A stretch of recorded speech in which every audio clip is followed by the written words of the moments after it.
What's up, Rockstars? Welcome back to an exciting day here in Jurassic World Reborn. Last time we finished up our pterodactyl cage, and I finished it off screen, but the last little glass over thing, so things still need to look prettified or beautified, however you want to say it. They need to look nicer. But I want to get me another brand new dino. I think what we're going to do is we're going to put this cage enclosure over here, because I'm going to make like a dock section that's going to lead into the cars, so it goes through all the enclosures. But I want to get the beginning enclosure set up first, so we know the route that we can actually run, with the cars. Luckily, we also just don't have to go mining for fossils, because after last episode we have both the Ankylosaurs and the Triceratops at 100% DNA. So the question is, do we do Triceratops or Ankylo? I think we're gonna go with the Ankylosaur just because he specifically was just such a pain in the butt to actually get in general. So we can start the synthesizing process through all of the machines, and we gotta set up our area. So I'm thinking we put the docks right there, so it's probably best to put the enclosure right here. Plus, it would also be the last enclosure if we have any water enclosures that way. So I guess let's go ahead and start digging out this frame right here. I keep trying to keep making them like unique shapes, and as much as I want to make them look symmetrical, so it's going to be really nice, I think the natural-esque looking shapes of the enclosures make it look so much better. Plus, we haven't gotten to anything with the enclosures while actually making them look good inside, like adding, stone pillars or waterfalls or rivers or just grass in general to the enclosures. That's all stuff that we still gotta do to make it look even nicer on the inside, but I want to get some things up and running before we do that type of stuff. Okay, so this seems like a decent area for the Ankylo. It's not super big either, but we don't need it to be super big. Plus, I didn't really want to deal with getting rid of all of this water right here. Okay, so we got 3 of our Ankylo DNAs. I don't know if we're gonna do 3. We might do 2 Ankylos today. We're definitely gonna do more than 1. Just 3 is a lot for that cage that I built, and I don't think we want to do 3 yet. Come on, little embryonic machine, finish up the last tube of DNA, the Ankylosaur syringe. There we go. Now we can throw these bad boys into our calcification machine, and those will give us our calcified eggs. Then we just have to put them in our incubator, and we're good to go. In the meantime, we need to just straight up dig this out as much as possible. And depending on how long things take, we might start working on, actually making things look nicer around here today, since we're getting up to 4 dinos. But something I still have to do is make an actual way in and out of each enclosure, which I haven't done yet. I have little, parkour ways in and out, but I don't have like a proper in and out system, which is not good, because I still have to feed them and refill the automatic feeders. By the way, if you guys do enjoy, make sure to hit that like, comment, and subscribe down below. Let me know you guys are enjoying the video and any other content that we make on the channel. Plus, let me know in the comments down below what dino you guys would like for us to see next, especially to make sure that's actually in this mod pack though. Or what would you like to see our first carnivore be? Maybe a Spinosaurus, T-Rex, Velociraptor. There we go, we got 3 Ankylosaurus eggs. We can throw them in our incubator here and make sure they're all female, they're same gender, so we don't have any breeding issues and overpopulation. Now, while those guys fertilize, I am going to go ahead, because we can just clear out a big hole in the ground at any point. I'm going to go ahead and I want to collect some leaves. The reason I want to do this is because I think leaves are going to be a really easy block to go ahead and use and actually improve the quality of the enclosures for our dinosaurs, to just make everything look nicer. We can use leaves, and can we pick these guys up? We can, to make the ground look a lot more alive, especially if we get bones. We can get bone meal and grow like actual caul and medium grass in there. Okay, Mr. Stegosaurus, we're going to make the cage look a little more lively. Why don't we? Let's go ahead and let's place some leaves down here, and because I'm not running fancy leaves to save my processing power, we can go ahead and boom, we can put some bushes in here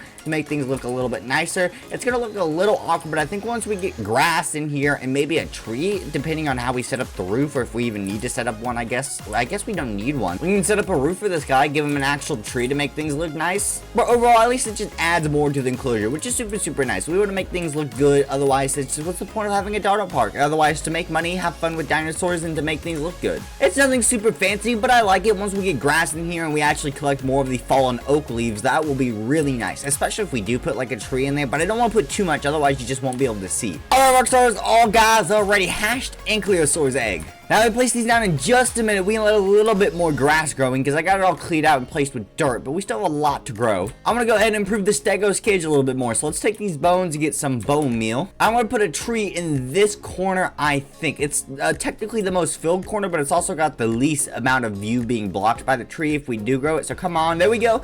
A nice little tree for his enclosure. I'm going to go ahead and spread these guys around on the ground, and then as soon as we're done with these a little bit, we can go ahead and place the bone meal on the ground and get some grass grass up and going. So there we go, we got all of that up and going. Let's toss some bone meal down. Let's get some actual grass in here so it's not just a green flat field, because you know what, that's boring. No one wants that. So there we go.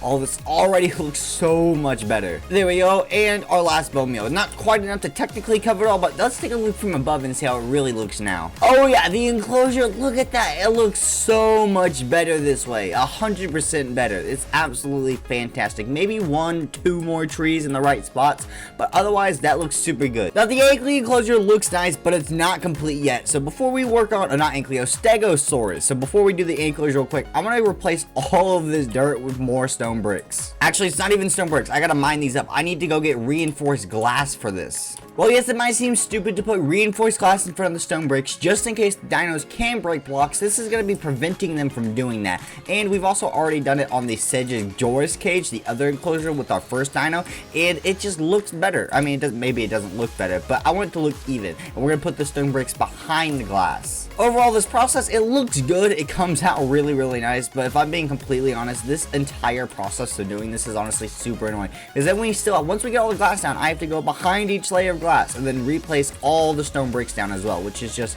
incredibly frustrating. Luckily, since it's so high up off the ground, I don't have to worry about the Ankylo actually getting out while I do this. Unlike when I did the floor ones and I did below these with the stone bricks, it's a stressful situation because the Ankylo or the Stego or whatever dino, if they're small enough, could just walk right out of the pin when doing it. Alright, Rockstar, so this is what the wall used to look like, and obviously we're not done. I want to give you an update though. This is what it's going to look like. Look how clean that looks. That looks so much better by a million bajillion times. So now we just got to do this with the rest of the enclosure, which the bigger they are, the more annoying they are. But I think it's going to look fantastic, especially with all the extra decorations. I'm super excited to see how good this enclosure looks. And it's going to be one of the ones that's basically fully finished with decorations. There we go, completely finished up. It looks good. The only thing that's not finished up is the tunnel bit, because the tunnel's not done, so that doesn't look good. But the rest of the enclosure itself looks gorgeous. That came out super clean. But now that we're done with that, we can go place our baby Ankylos. So we've got our 3 baby Ankylos here. No, I should actually set up this parkour system so they can't get out. Alright, I also have to go get myself an automatic feeder, but there we go. Ankylos. Oh, look, these two have the same color pattern, which is neat, but this one's completely different. He's a lot like, is it like a dark blue, purple, or like a black? I really can't, I think it's purple. It's just so small, it's so hard to tell. But we've got our 3 little Ankylosaurs. Let's not forget to, actually grab them a feeder and a whole bunch of wheat. Baby Ankylos, I have your breakfast for you. Okay, let's go ahead in the very center, place down this guy and toss all of the wheat inside of here. And I know we can feed them manually if they are hungry, but I know that doesn't always work, and I'm assuming it's because they're not always hungry. But I always like to make sure that when they're babies, they can do it, because I don't know what the specifics of when they're able to use the auto feeder are, or how often they actually have to eat. But we got our little Ankylos. That's so cute. Look at them. They're so tiny. They're so small. And we got 3 of them. They should have plenty of room in here. It's a decently sized cage overall, and we can always enclose it, make it bigger if they do get too big for it. But if you guys enjoyed, make sure to like, comment, and subscribe down below. And I'll see you guys all next time, Rockstars. Peace.